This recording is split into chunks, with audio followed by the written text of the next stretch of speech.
Kerangka strategi kebijakan moneter.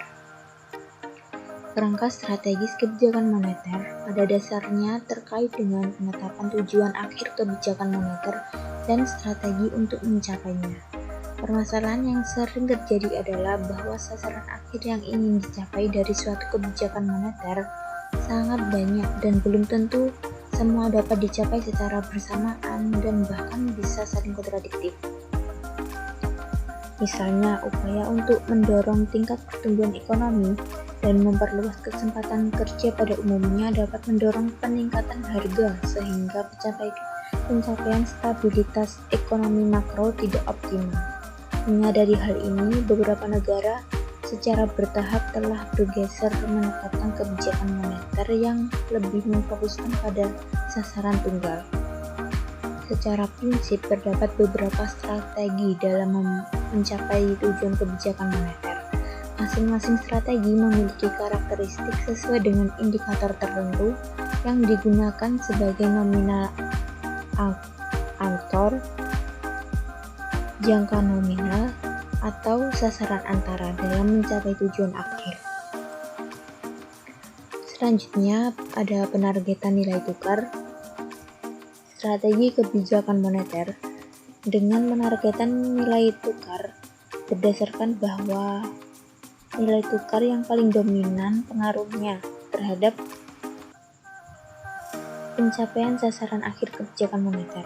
Pada umumnya, strategi ini diterapkan oleh negara-negara yang perekonomiannya relatif kecil sangat terbuka seperti Singapura dan Belanda. Dalam buku Kebijakan Moneter di Indonesia karya Warjio dan Solikin, dalam pelaksanaannya terdapat 3 alternatif yang dapat ditempuh dalam penargetan nilai tukar. Yang pertama ada menetapkan nilai mata uang domestik terhadap harga komoditas tertentu yang diakui internasional seperti emas. Kemudian yang kedua ada menetapkan nilai mata uang domestik terhadap mata uang negara-negara besar yang mempunyai laju inflasi yang rendah. Kemudian yang ketiga ada menyesuaikan nilai mata uang domestik terhadap mata uang negara tertentu. Pelaksanaan penargetan nilai tukar ini memiliki beberapa kelebihan, diantaranya yaitu yang pertama, penargetan nilai tukar dapat meredam laju inflasi yang berasal dari perubahan harga impor. Kemudian yang kedua, penargetan nilai tukar dapat mengarahkan inflasi expectation atau ekspektasi masyarakat terhadap inflasi. Kemudian yang ketiga, penargetan nilai tukar merupakan strategi kebijakan moneter dengan pendekatan rules yang dapat mendisiplinkan pelaksanaan kebijakan moneter. Yang keempat, penargetan nilai tukar bersifat cukup sederhana dan jelas sehingga mudah dipahami oleh masyarakat. Kemudian ada besaran moneter. Dalam besaran moneter ada beberapa penargetan besaran moneter. Yang pertama yaitu jumlah uang beredar. Menetapkan pertumbuhan jumlah uang beredar, di mana jumlah uang beredar diartikan sebagai segala sesuatu yang secara umum diterima dalam pembayaran barang, jasa, dan pembayaran utang. Misalnya uang beredar dalam arti sempit dan arti luas, secara kredit, serta kredit. Uang beredar dalam arti sempit diartikan sebagai kewajiban bank sentral dan bank umum terhadap sektor swasta domestik atau penduduk yang meliputi uang kartal dan uang giral, sedangkan uang yang beredar dalam arti luas merupakan kewajiban bank sentral dan bank umum terhadap sektor swasta domestik yang meliputi M1 ditambah dengan uang kuasi.